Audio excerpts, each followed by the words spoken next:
Ronnie definitely has a lot of quirks. He likes to goof off. That's not a carrot! He does enjoy wearing scarves on his head, and he does like to sing loud songs. He does a lot of bucking and running around and rearing up, and he's very active. He is also kind of the initiator. Whenever anybody new comes in, he eyeballs them and makes sure that they're all right, and he lets me know if we don't like this new guy so much, we gotta work with him. So Ronnie tonight is gonna have his rescue-versary, birthday, and winter solstice celebration all in one big, huge bonfire. I made an extra special batch of molasses and beet pulp muffins today for Ronnie. He never turns down one of my molasses muffins now, which is a complete 180 from when he first got here.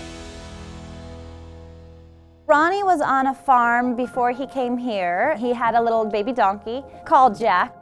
He jumped into a barbed wire area and got caught on the barbed wire. Ronnie was completely distraught. He had a bunch of cuts around his mouth from trying to pry the barbed wire off of his little boy. And unfortunately, Jack didn't make it. And the property owner would try to get him away from that spot. Ronnie refused to leave that spot. He didn't want to eat, and that's why they decided to try to give him a fresh start. The reason Ronnie ended up here at my farm is because he and I have a very similar tragic experience.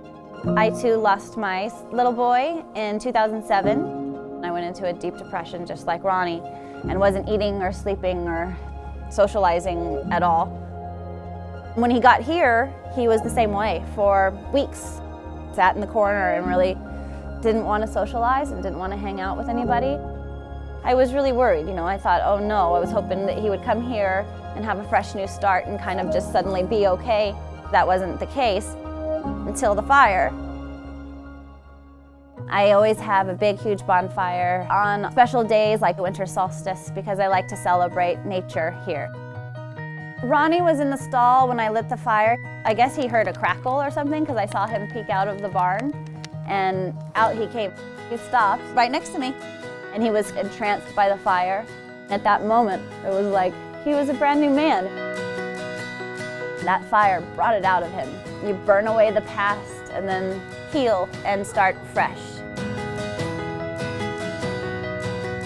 He hadn't ever eaten hay before that. The moment that we walked away from that fire, he walked back into his stall and he ate the hay that I put in there, and I was like, oh my gosh, he's eating the hay for the first time ever. I couldn't believe it. And then he started gaining weight, and then he started running with his two brothers, Merlin and Morrison. They were terribly abused, but they needed somebody to help them as well. So now they have somebody that they can kind of look up to. He's like a father figure to them. It doesn't completely fill the void, but just like the sanctuary for me, when you lose your child or your baby Jack, the love's got to go somewhere.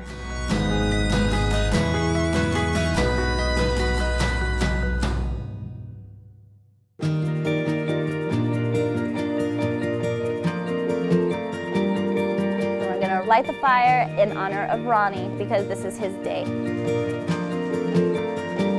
When Ronnie and I sit by the fire together, it's a very bonding experience for both of us. And it's an unspoken bond between us, but it's a powerful one. So when we have the bonfire, it's in honor of Jack and Danny, our little ones that we miss so much. When he looked at me on that first fire, and I could see the reflection of the fire in his right eye, it was so symbolic of starting anew. I mean, if he could talk, he would have said, I'm okay, thank you. And he said it with his eyes, and he said it with his actions, and he's been saying it every day since.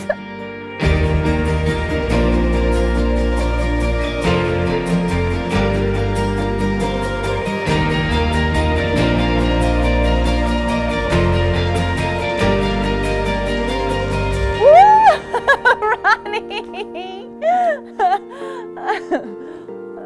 He almost pushed me backwards.